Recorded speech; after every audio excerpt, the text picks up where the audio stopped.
Okay. So your warm-up, if any of you have done the practice questions for the ionic compounds, might look familiar because this will actually, if you have not done them yet, this will actually help you with number 1. I think number 1, or maybe possibly number 2. Number 1. Right, so who's going to form a covalent bond? Yes? Yes, why? Exactly.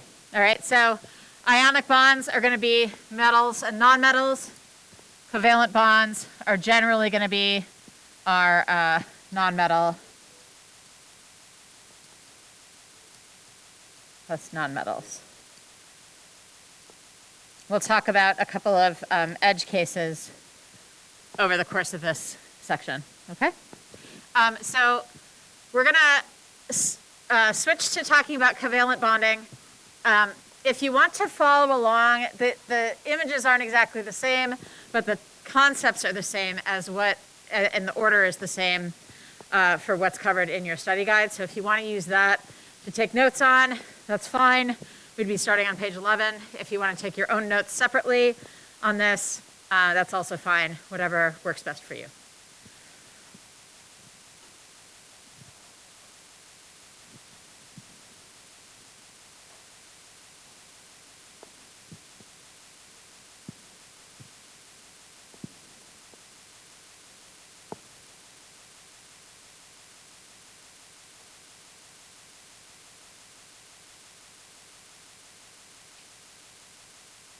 Okay, so the difference, we've talked about this already and just in the context of bonding in general, but there's the difference between ionic bonding and covalent bonding is that in ionic bonds we have the transfer of an electron, but in covalent bonds we have sharing of electrons.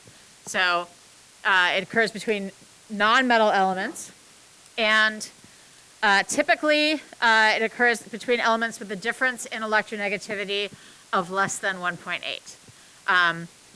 Sometimes you'll see the cutoff at 1.7.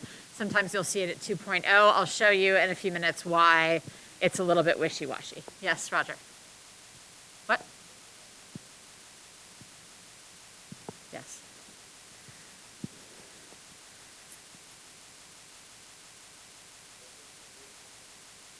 You might want to have one just in case.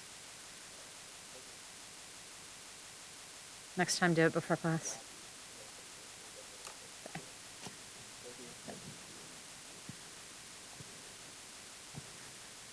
Okay, so that's sort of a typical cutoff that we talk about, but I'm going to show you how it's a little bit more complicated than that in a minute.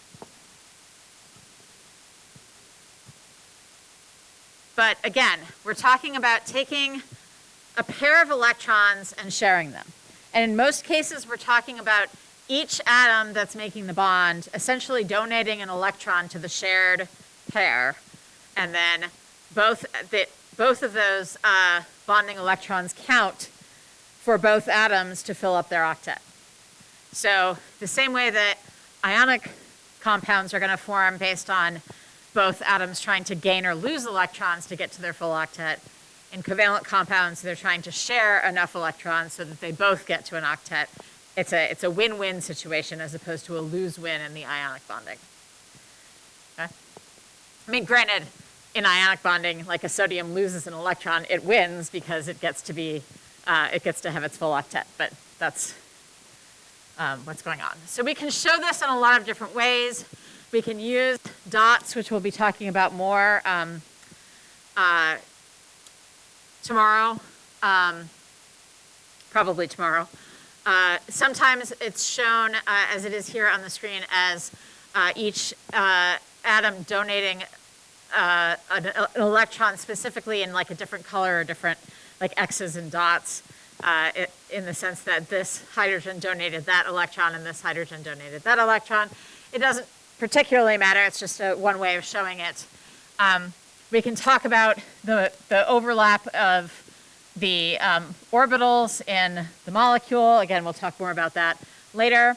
We can draw models or use models like these guys to indicate bonds between atoms. And then we can also display it as the element symbols connected with a line to indicate the bond between them. And that line is going to be basically two electrons that are shared between the two of them.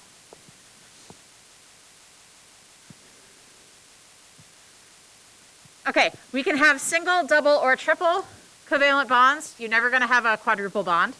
The orbitals won't work that way. So in a single bond, we have 2 shared electrons. A double bond has 4 shared electrons, and a triple bond has 6 shared electrons. And if I'm drawing this in terms of the way we usually show these, I would have just a single line between my 2 hydrogens. I would have 2 lines between my 2 oxygens to indicate that that's a double bond. And I would have 3 lines between my 2 nitrogens. Okay?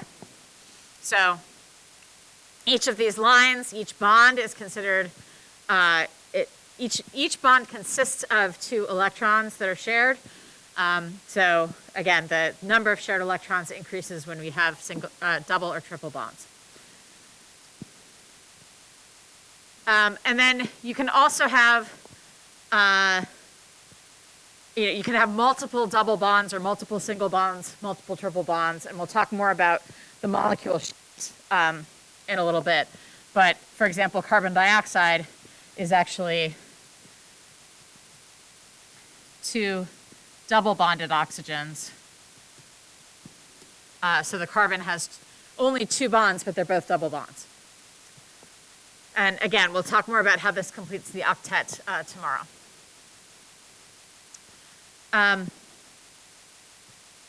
Or actually, we'll talk about it now. Sorry, I forgot that this slide came next.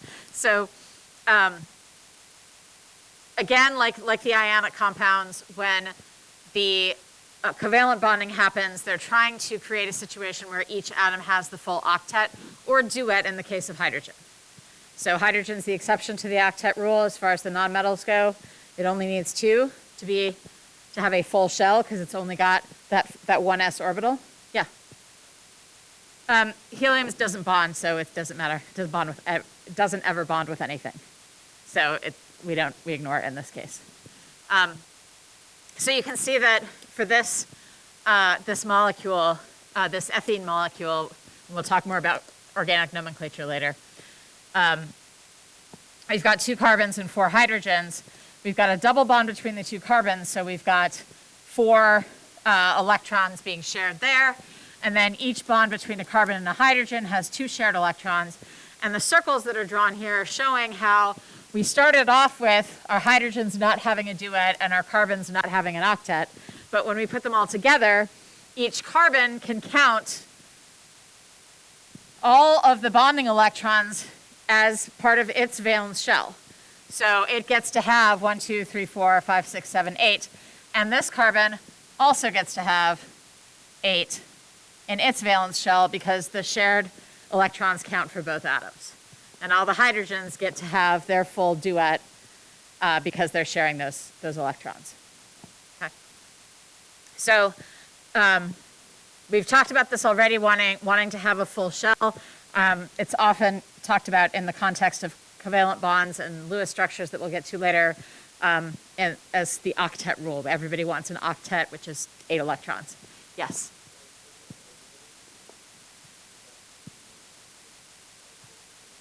Yes. And we're going to talk about that. Yep.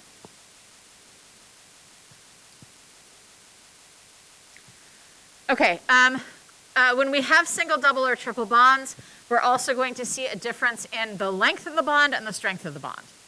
And it kind of makes sense. If you think about it, if you're sharing more electrons, and all those bonding electrons are going to be simultaneously attracted to both atoms, the nuclei of both atoms, if we have more shared electrons, they're going to pull a little bit tighter on those 2 nuclei. So, or those 2 nuclei are going to be pulled a little bit closer together. We have a stronger electrostatic attraction between them. And so if we have a single bond, in this case, this table shows bond length and bond enthalpy, which is the basically energy to form or break a bond.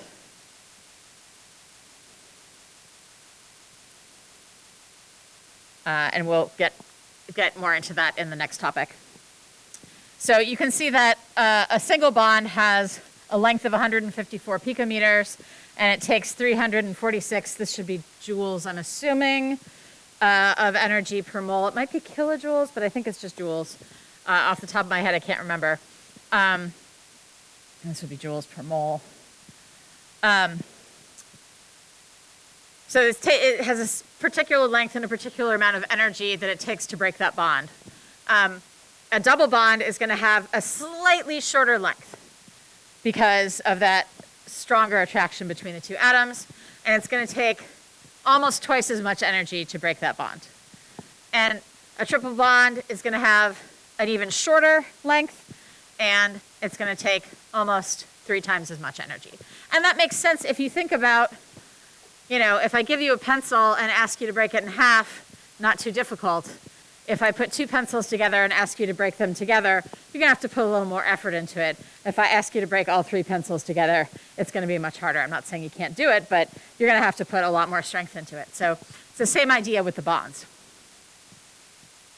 So you will see questions asking, you know, which has the shortest bond or which has, we'll be talking more about bond enthalpy, and you'll see how that comes up later. Yeah?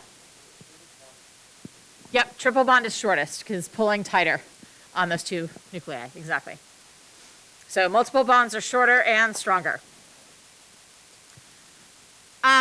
There's this thing called bond order that comes up very occasionally. We're going to cover it because it's in the syllabus, but I haven't seen too many questions that actually deal with it. But it's basically a bond order of 1 is a single bond order of 2 is a double bond, and a bond order of 3 is a triple bond. Now, for molecules where we only have 2 atoms, like H2 or O2, oops, or N2, that is the bond order, because there's only 1 bond in the molecule. But sometimes you're going to have multiple bonds in a molecule, and we're going to talk about the overall bond order. And sometimes that's going to be a fraction, because you're going to take an average. An example of that is for some of the polyatomic ions that we talked about in our ionic compounds. I'm going to draw you on the next page the structure of carbonate, and you're going to see how we can get a fractional bond order. So you will be able to do this by the end of this topic, but we basically have 3 oxygens. The whole thing has a charge of -2. In this structure, there's 1 bond, 1 double bond, and 2 single bonds. So when we're looking at the bond order for the whole thing, we would basically add up our totals. So we'd have our total bond orders would be 4, and then we divide it by the number of actual bonds that we have, right? And so whatever that is 1.3, I think, 1.33, something like that. So that would be the bond order for this polyatomic ion.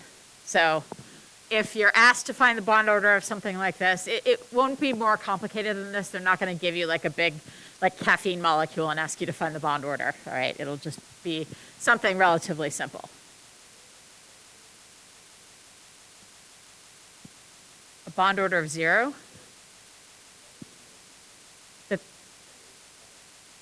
Yeah, so that would be, like helium would have a bond order of 0 because there's no bond. But then why are you talking about a bond order if there aren't any bonds, right? So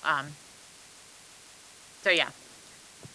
And like I said, we haven't done this yet, but we will shortly. And you'll see why this is actually not a complete structure. When we talk about covalent bonds, we're we are often going to talk about whether they are polar bonds or nonpolar bonds. Polarity is basically, like I'm written on the board because we're covering this in the honors class, having different things on two sides. So thinking about the Earth and the fact that we have a North Pole and a South Pole, and they are magnetically different. That makes Earth a polar planet.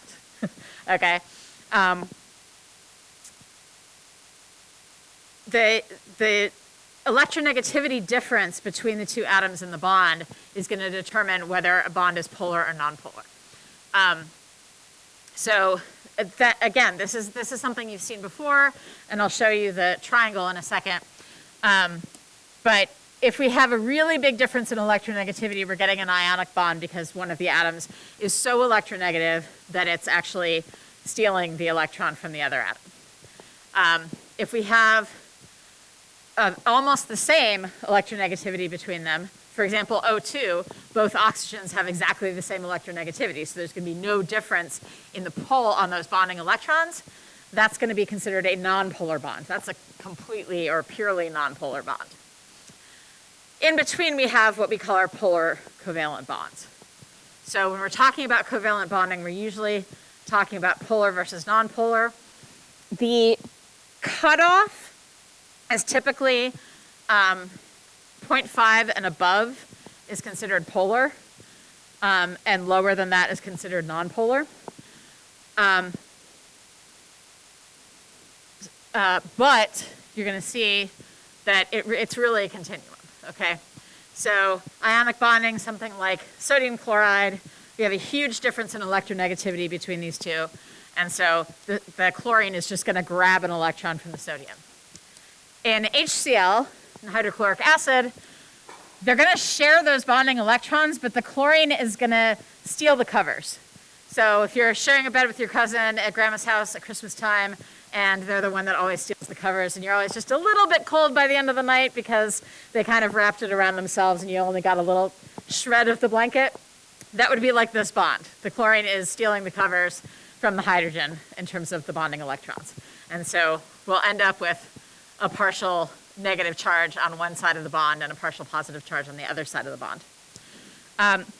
So in here, the degree of difference is going to give us a different degree of how polar that bond is, right? So we can have something that's really polar, like HCl. We can have something that's just a little bit polar, something where the electronegativity difference is just about 0.5, all right?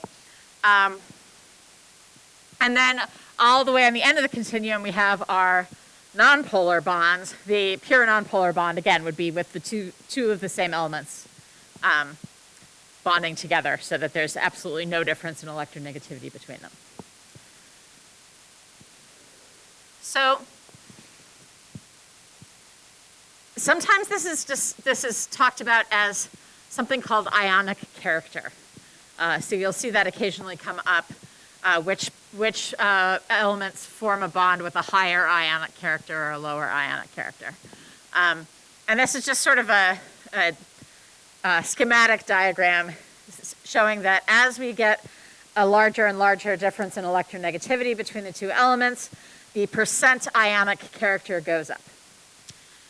What does that mean in terms of actual molecules? Well, first of all, let's take it back to this slide from previously. We were talking about ionic bonds. We talked about how we've got transfer versus sharing of electrons, and that usually we talk about this just in terms of the electronegativity difference, that one axis. And we like to draw lines on that axis that, you know, a difference of about 1.7, 1.8 is going to make it polar covalent versus ionic. A difference of about 0.5 is going to make it covalent versus nonpolar versus polar covalent.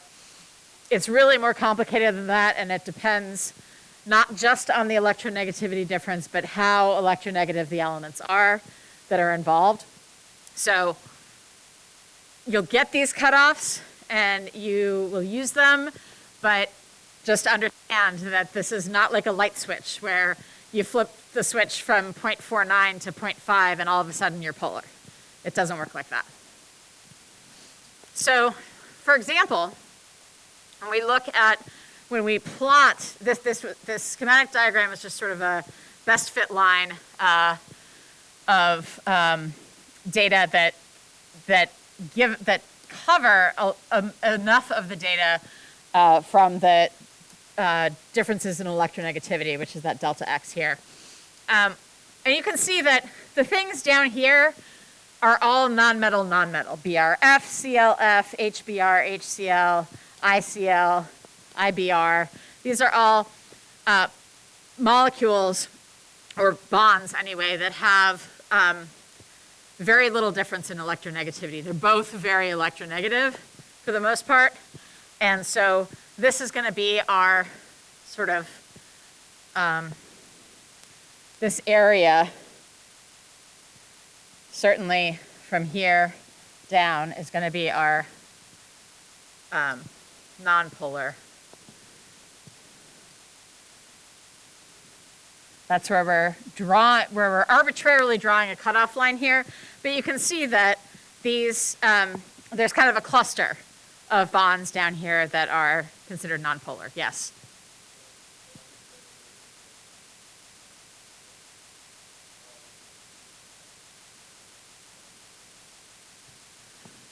Yes, it's basically how big is the